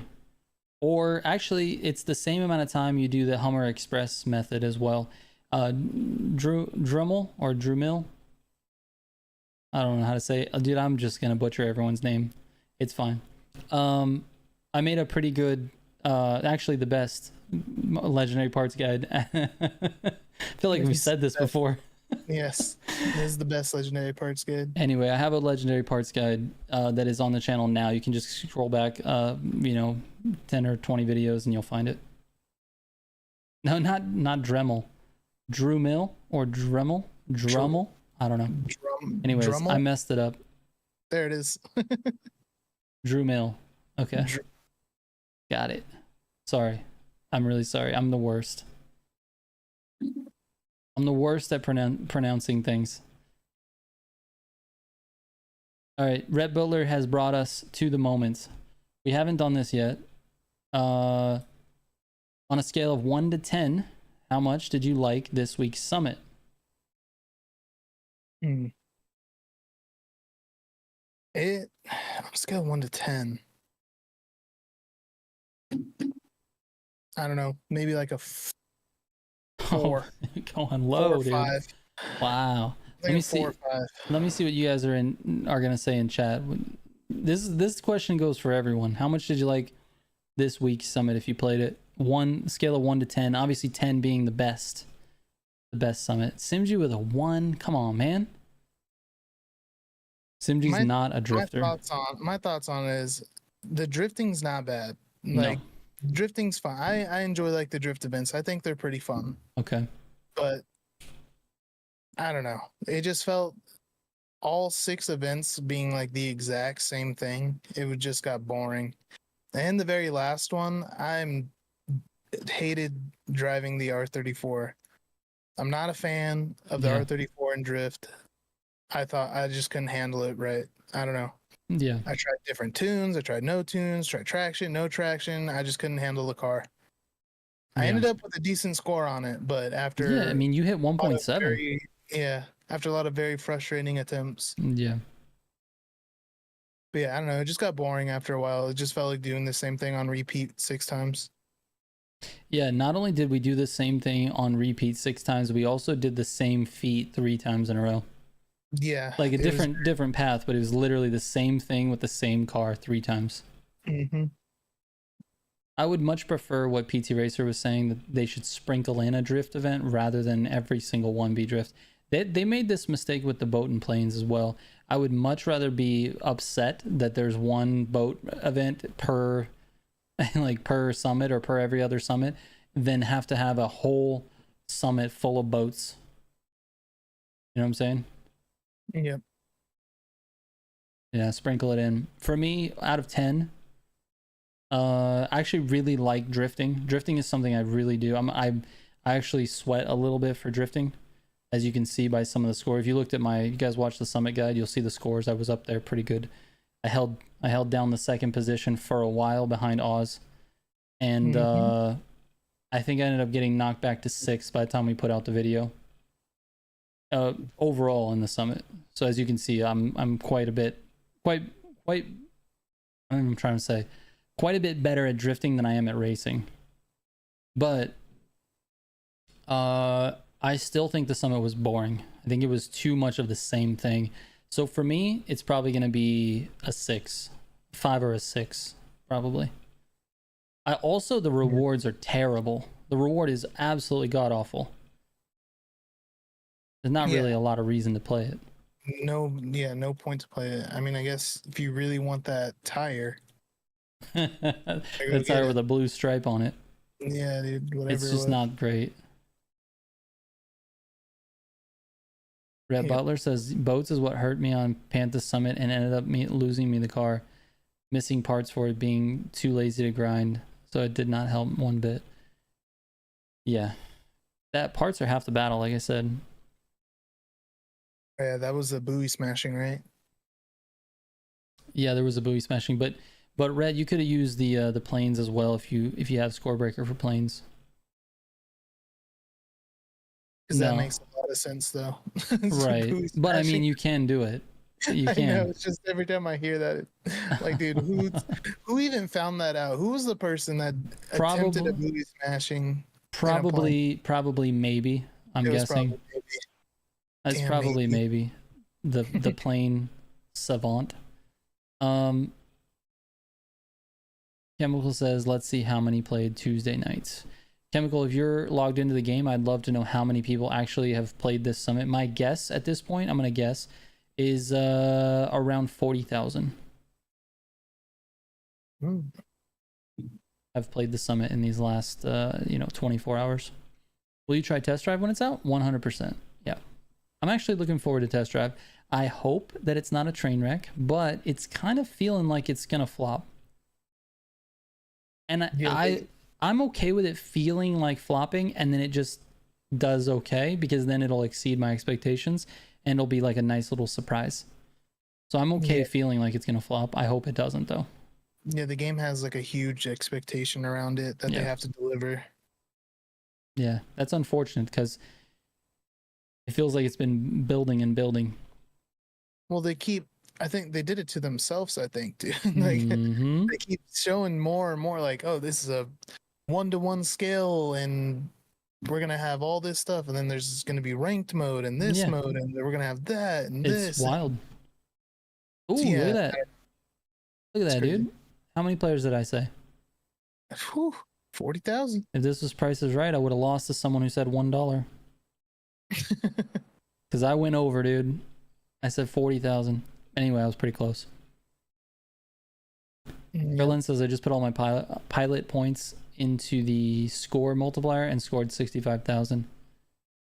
Yeah, you can. The other thing for the future, Rhett Butler, if you don't have parts for boats, it's not that much of a grind to just get the max level of parts, right? You can get, well, I forget what boats max out at, but whatever it is, 680 or 600 or whatever it is. You get to that max level and then just get purple parts, bro. It's not that hard to get purple parts. And then just get skilled on all of those purple parts and then max out all of those skilled affixes. And then you can probably score okay. Like, it wouldn't be that bad. Yeah. It's not going to give you double points like Scorebreaker, but at least it'll give you some stuff. Shane Baker says he's looking forward to Car X3 at this point. My goodness, dude. You're going to be waiting a while, Shane. Me and Simji just played Car X Drift the other night. Yeah. Yeah. It's okay. It's an okay game. It's fine. It's okay. It's just that. It's very okay. Car X Street needs to come out on PC first. Exactly. Yeah. Can we get Car X Street on PC, please? It would be perfect timing right now because it's before GTA. It's in the sort of a laggy period where like all of the main games are like kind of falling off a little bit. We could definitely use like a weird game that no one's thought about really, that just comes in and takes the racing world by storm.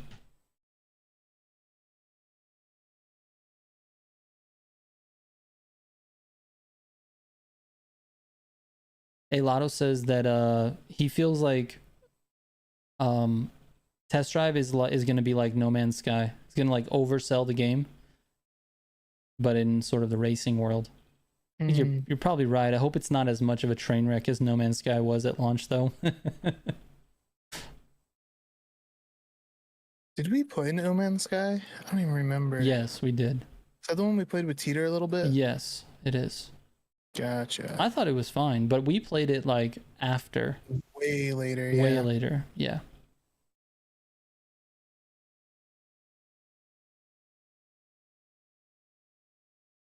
Yeah, no problem, Rhett. No problem.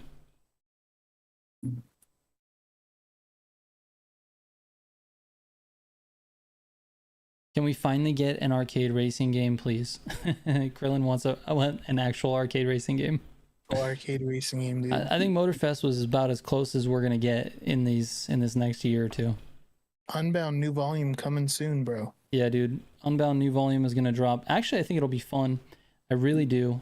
I'm hoping I think I told you privately, but I didn't tell the stream this. But unfortunately we got to preview a lot of things when I went to Europe and visited EA. We got to preview a lot of things. Unfortunately, this volume was not one of those things. So I don't really have a lot of knowledge on how these modes are going to work, how it's going to look, how it's going to feel. It's very they've kept it a little bit tight, and I'm excited because I just haven't seen much, and I'm excited to see exactly how it's going to be implemented. And it just, I don't know, I just keep building it up in my head because it's going to be very much like Underground 2, hopefully. So I'm pretty excited for this volume. I really am. Yeah, hopefully it's good. Unbound is only on next gen though, and is terribly optimized on PC for my mid-low end PC. Yeah, true. Yeah, true. Most of the modern Need for Speeds have been pretty poorly optimized for PCs. I'm probably gonna watch the first 3 Fast and the Furious after this stream to kill time till I get off work to give me some more inspiration to make liveries. Shane, hold on a second. Did I just read that right? Shane's like, I'm working right now, getting paid, and I'm gonna watch Fast and the Furious while I'm working. Is that a thing, Shane? Wait, what are you doing? Yeah, what do you? Well, it's a nice. I guess it just depends on what he does for work. Yeah, I'm trying to think though. Like, I'm trying to think of what you would do for work that you can just sit and watch a game, watch a movie. Maybe he works from home. Okay, that's possible. A night guard. There you go. That's actually a good guess. Yeah. But he probably should be paying attention to the thing that he's guarding, I'm guessing. No, dude, there's no. Digital artist. Okay, I like it. Night security. There you go. For a solar field. Okay. Called it, Gunner. Gunner was on it, dude. Gunner's sneaky with the premonitions. Night security for a solar field. There you go. So that's why. Yeah, that'll work, dude. That makes sense then, Shane. Pay attention to watching for your family. Can't watch movies without the family. In my case, the movies I want to watch really aren't appropriate for 2-year-olds. Like, dude, my son loves dinosaurs. Like, obviously, little... It's a little boy. yeah, little boys love dinosaurs, right? It's like a thing when you're growing up. You just end up liking dinosaurs. But anyways, we want to show them, like, you know, Jurassic Park and like all these good dinosaur movies, and we forget sometimes that, like, he's 2. Like, he literally loves dinosaurs. We can't show him that dinosaurs are like literally the terror of our nightmares, right?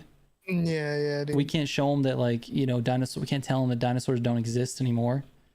We can't, you know what I mean? Like, we went to the museum and he got to see real, according to his little brain, he got to see real dinosaurs there. You know what I mean? So, I don't know. Is he into, like, reptiles, like, in general? I think he would see a reptile and think it was, like, a dinosaur. Dinosaurs? Yeah, he just thinks, like, it's a dinosaur. Got like a freaking, like, a reptile, like, pet shop around you somewhere, dude? Probably. Go ahead and take him to see, like, some lizards and snakes or something, dude. It'd be sick. Dude, in Texas, people have tigers in their backyard. Like, yeah, I'm sure there's probably reptile stores around here. That'd be something cool you could do, though. If he's into that, go take him. Maybe you can go, like, hold a lizard or something. Yeah, he gets excited about the snakes at the zoo. Yeah, he likes the snakes. Yeah. He likes the little frogs and stuff that are in there, and, like, yeah, dude, he's all about it. Yeah. Hello to the MGC family. Yeah, dude, does he eat dino nuggets? He does. Not a lot though. Actually, we haven't made dino nuggets in a while. He has eaten dino nuggets. It's a very common kid's snack, I feel like. The Nickelodeon movie Monster Trucks will probably be a good movie for y'all. I'll have to give that a try. He's into cars as well, and trucks. He's pretty good. He's pretty amazing, to be honest with you. He's like I feel like he's like your nephew's, like, pretty advanced. Like, your nephew's, like, for his age, he's big and can walk around, and he's advanced. And that's seems like how he came out for me. He's, like, just very wanting to learn everything, and yeah. Yeah, I remember that. As he's been growing up, you've always been telling me. It's crazy. Your son is very advanced. Yeah, like he's what, 2.5? He just turned 2.5, like, this last month. He is speaking in, like, full sentences. Like, we have a full conversation. It's not. He's very, very smart. And yes, they said he does eat dino nuggets, but it takes a while because he takes a bite and then makes sure that it can still roar. So he leaves the head of the dinosaur for last. That's awesome. Oh, no worries, Pike. I'll read it over there. Let's see. Pike says, my kid is 4. Since age of 2, he loves dinos. We already saw all the Jurassic Parks. Don't worry. He also saw the Gigantosaurus, or Gigantosaurus, Arlo, and played in the Lego Jurassic World and Spyro since 1 year old. That's cool. Thanks, dude. Yeah, that's cool, man. Yeah, we're just a little bit cautious on, like, the whole dinosaurs not existing anymore, because I don't want him to be sad about it yet. I want him to be a little older to understand what happened. Mm-hmm. Did he saw Disney dinosaurs? No, I don't think so. Yeah, there's gotta be some awesome dinosaur cartoons out there. Yeah. Yeah, for sure. He really likes puzzles. He's into puzzles, dude. Like lately, he's just been doing puzzles. Like there's like a dinosaur puzzles thing that we have on the phone, and he can do all the puzzles, like all the dinosaur puzzles. They're not like super complicated, but he gets pretty crazy with them. Like he'll do like a 24-piece puzzle. Like a jigsaw puzzle? Yeah.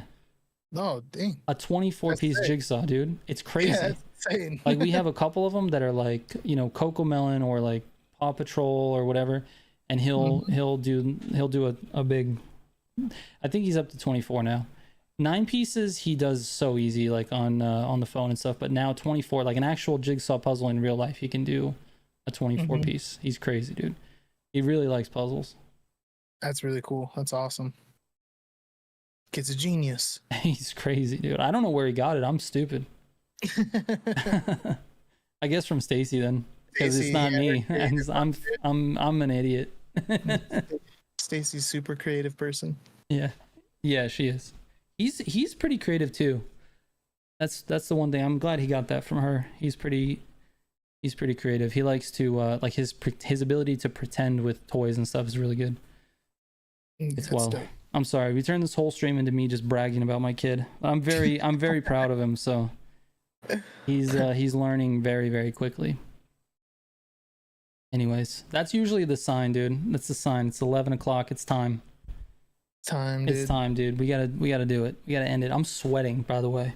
Actually sweating. I forgot to turn on my fan, and it's like, it's 86 degrees in my room. Dude, I can't. It's so hot. And I'm wearing a hoodie. Oh, why? Dude, why?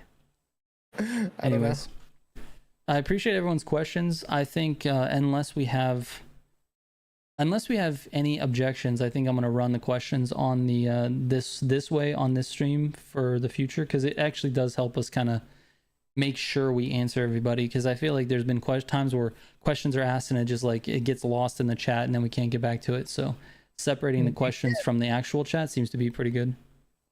Yeah, I think it works out pretty good. Hopefully that's okay with you guys too. Yeah. I don't know if it makes it harder or what for you guys, but yeah. There's 2 questions we didn't ask. We can answer them really quickly. Some random dude said Coke or Pepsi. Definitely like 100% Coke.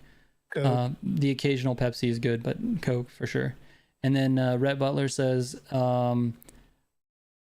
I expect your take on the Aston Martin DB5. I'm curious what your take is on that car and your build for it. So the Aston Martin DB5, I'm guessing for Motorfest. So I don't have a take on it yet. I just haven't tested it. So anyways, all right, let's end it, dude. Thank you guys so much. I appreciate it. And we will see you next week on Tuesday for the regular Summit stream. Thank you guys. Bye-bye. Bye.